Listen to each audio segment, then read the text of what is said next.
We are Mia and Massi. We live on this beautiful island called Sicily. Join us on our adventures around the island and making and eating local cuisine, on our villa DIYs and on our simple slow living. This is our Sicilian Dolce vita. Venite con noi.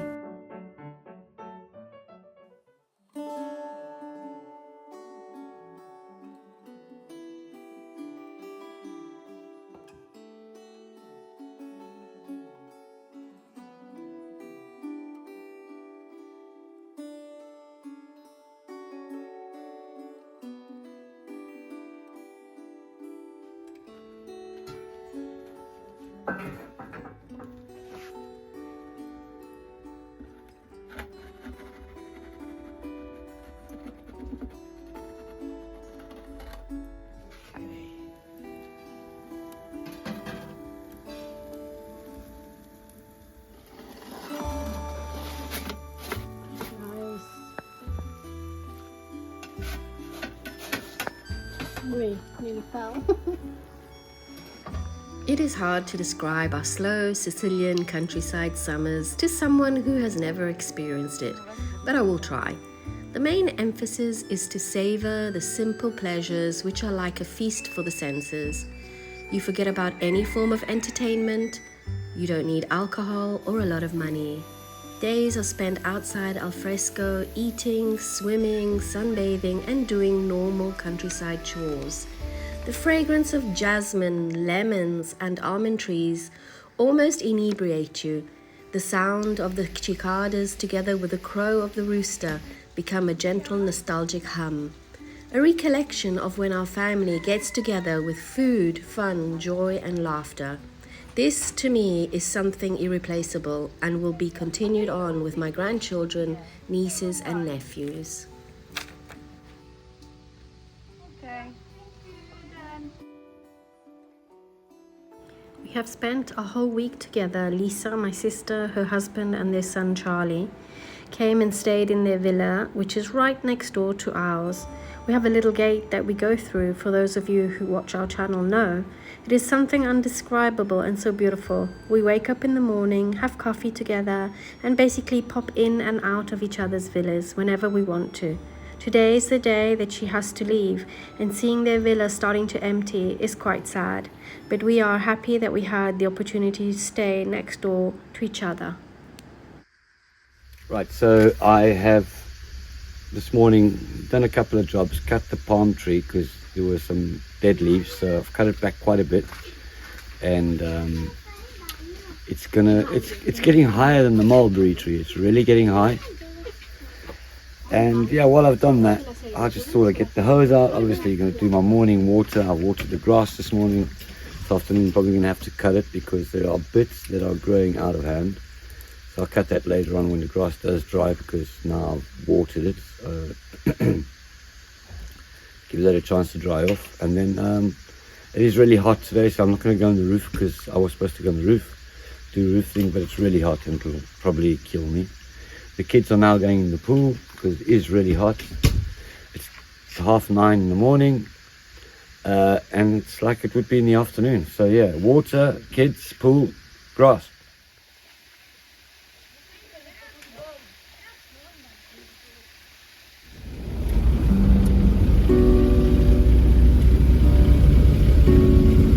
We then went to visit our friends Lillo and Angela from the channel The Sicilian Dream. They came over for 3 weeks, stayed in Avola where they've bought a beautiful little house. They came with their family and we had a little get together. It was great.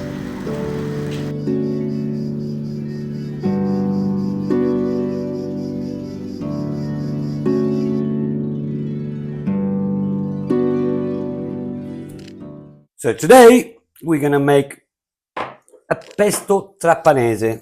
Pesto trapanese, obviously from Trapani. It's a sauce they make with a pesto they make from Trapani. I would call it more of a saucy pesto because I've got tomatoes. I've added a piece of garlic in the tomatoes cut up. I've got your Parmesan cheese grated. I've got some almonds, which I have already broken up roughly in a pestle and mortar. Some olive oil, salt and pepper, and some love. We're now going to show you the method of how we're going to do that. So it is quite easy. Pesto is just putting everything into a bowl, whizzing it up. I've got a hand mixer. If you've got a normal whizzer, which is basically a little whizzer with a propeller in it, that's fine. We're going to now mix it all up in there. So I'm going to go in with the tomatoes first. So we get all those tomatoes and some garlic that I put in there into the bowl, which I'm going to mix it up in. Next in, we're going to get those almonds, which I have broken up in the pestle and mortar. Get them all in there. Lovely. Almonds came from our garden. These almonds we actually picked a few days ago. Maria's dried them out in the sun and I've just peeled them now. I'm keeping the skin on.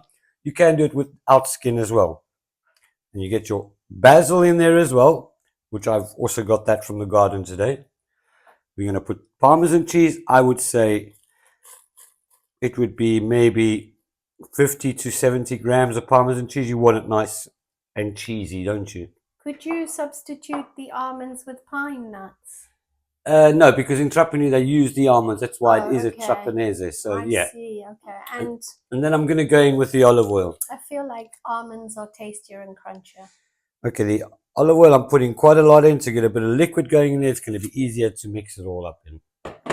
Once you've done all that, get your whizzer. Put it in there and whiz up until you get into a pesto. Here we go.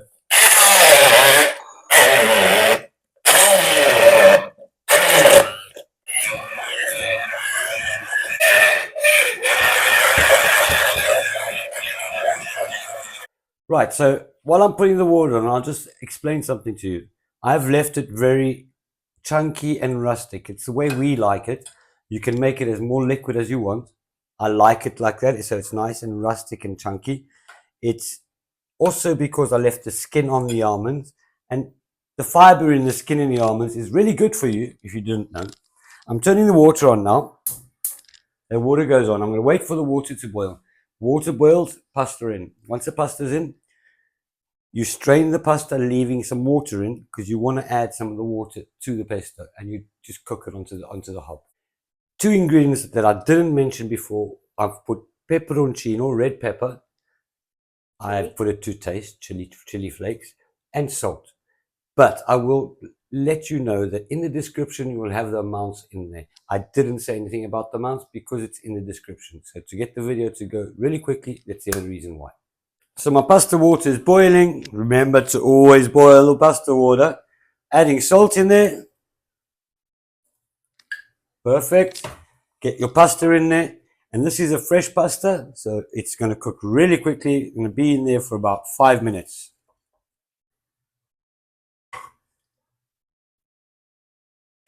I have now got the pasta to where it has to be.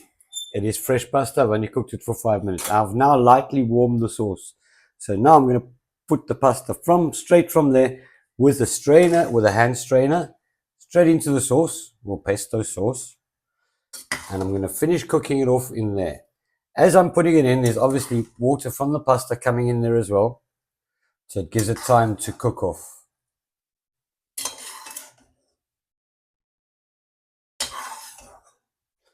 As you can see with the heat, it amalgamates really well. And as you're going, the pasta will start picking up the sauce, absorbing the sauce into the pasta. And we come nice and creamy. Some people would tend to put cream in this dish. I wouldn't do that. Cream, the fat of the cream is way too much. It's got enough cream in it. So that's why I'm using the pasta water, which gives it that creamy finish. Oh, the odor coming out of that beautiful smell. Wow. Absolutely buono. Right, so I have turned it off. The only reason is because cast iron pan holds the heat a lot. So I've turned the gas off. I'm going to finish turning it about. You can actually see how the pasta gets the sauce to cling to it, so it absorbs it very well. This is a very nice pasta. I would really suggest to use this pasta. Or you can use a pasta from Marsala. It's called pussiata. A little bit bigger than what this is. And it's a twisted pasta. It's called the pussiata. Try and remember that name. time to dish up.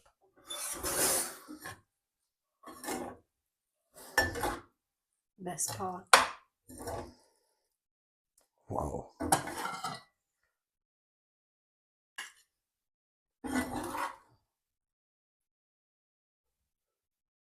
A nice grate of parmesan, fresh parmesan on there. It is beautiful.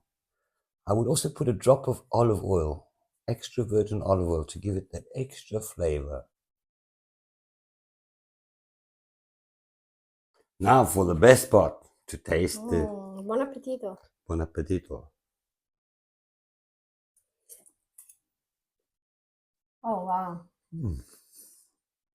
Well done. Well done to you. Very nice. Amazing. Very. Oh, I can taste the almonds because you did it rustic, so that's really nice. I like the crunch. The tomato is beautiful. Everything complements each other. Very nice. Perfect combination. Have fun and enjoy. I'm going to enjoy this. See you later. All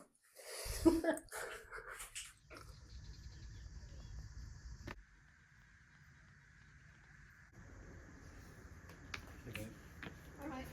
Have a nice day. Yeah. Ciao, ciao. Love you.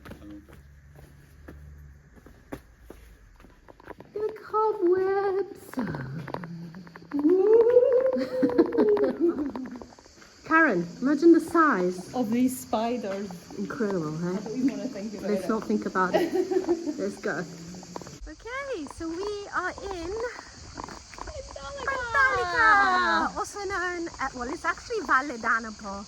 Our mate gets angry when we call it Pantalica because it's actually called Valle d'Anapo, but everyone knows it as Pantalica. And we've just come for a nice hike and a swim. And Beautiful nature. oh, beautiful. And we've been slack. We haven't been all summer, have we, Karen? No, we haven't. We haven't done a lot of walking at all this year. Karen went away on a nice cruise. And I went to England for my son's wedding, so sorry, I'm holding your hand. Best friends. And finally we're here. Yay! So we're going to take you with us. Karen's just noticed the rainbow in the waterfall. Magnificent. It is, it's beautiful. Oh, I'm so happy to be back.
Half day here. It's relaxing. Had a bit of a swim, and now we're making our way back to the car and back home. There's Karen behind.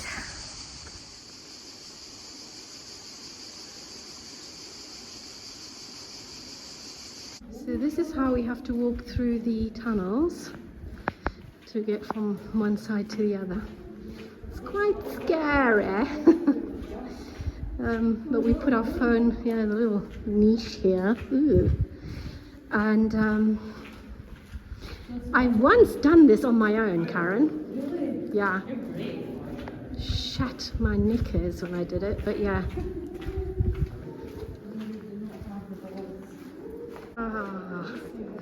Coming towards the end of the tunnel. We're coming towards the end. There is light at the end of the tunnel.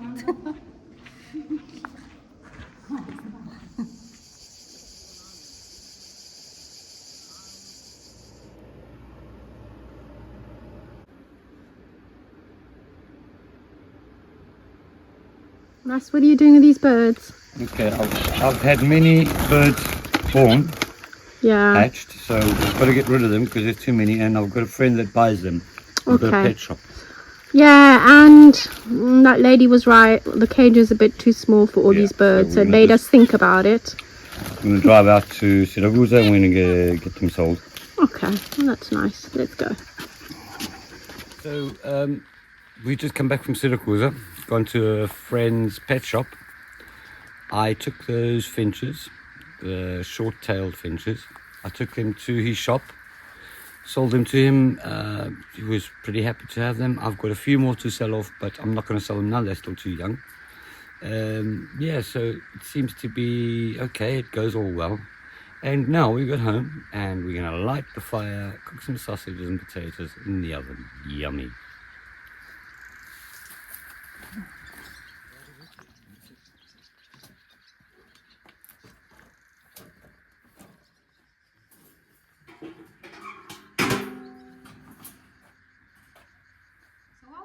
Cleaning the pizza oven because it hadn't been cleaned since we had the pizzas, which was what, a day or two ago. I am going to peel the potatoes and put them together with a sausage in a tray, and he's going to pop that in the oven, but obviously that oven will only be ready in a couple of hours. We just need any excuse to cook in the pizza oven. We absolutely love eating from that pizza oven. Tomorrow we are probably going to be going to the beach. We're going to set off super early, and I still don't know which beach I would like to go to. I don't want to go to a beach where it's going to be super crowded, but it is Saturday, so it's going to be a little bit impossible, but we'll see how that goes. Right, I thought I have 2 words about my oven. This oven, I have said this before on the channel, this oven took me 2 times to make it, the 3rd time to refinish it again. I love this oven. It's small. Everyone says to me, but it's so small. The only big defect that is that it's low. I could have made it higher, but it is the perfect oven. I've lit this oven, I'd say maybe just under an hour ago, and it's ready to put food in it. It's a small oven. It heats up massively quick, very, very quick, and I love making fires in here. Let me show you what it looks like on the inside. He's very proud of his pizza oven. A lot of people nowadays buy their pizza oven, you know? Yeah, I made this oven out of old bricks that we had from the other old oven when we first got here. So you upcycled, basically. Yeah, I just dismantled it. And the only bricks that I bought for it is these ones on the outside. Yeah, and the tube. To finish it off. Oh, well, the tube, yeah. Everything is all recycled, even the base of it. Those are the old ones that we had. Slates that I had in the bottom of the other one.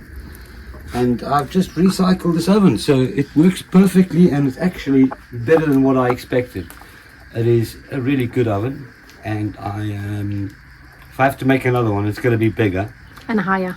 Yeah, a little bit higher, obviously. But it is low, so it takes me just up to where my waist is, and I'm short, so yeah, it could be a lot higher. I would say the next one would be high about level, up to my chest level, which is actually going to be good. But this is the most beautiful oven I've ever worked with. It's small, easy to work. And it cooks beautifully. Cooks beautifully, and I'm not in a restaurant, so it's perfect for us.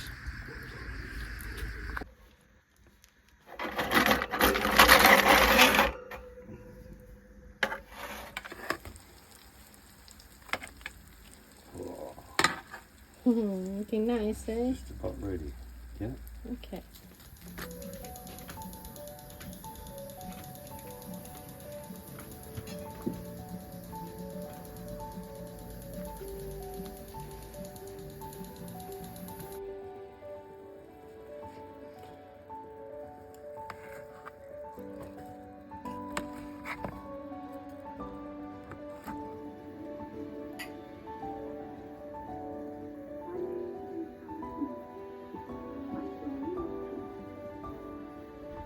Let us know how you spend your summer.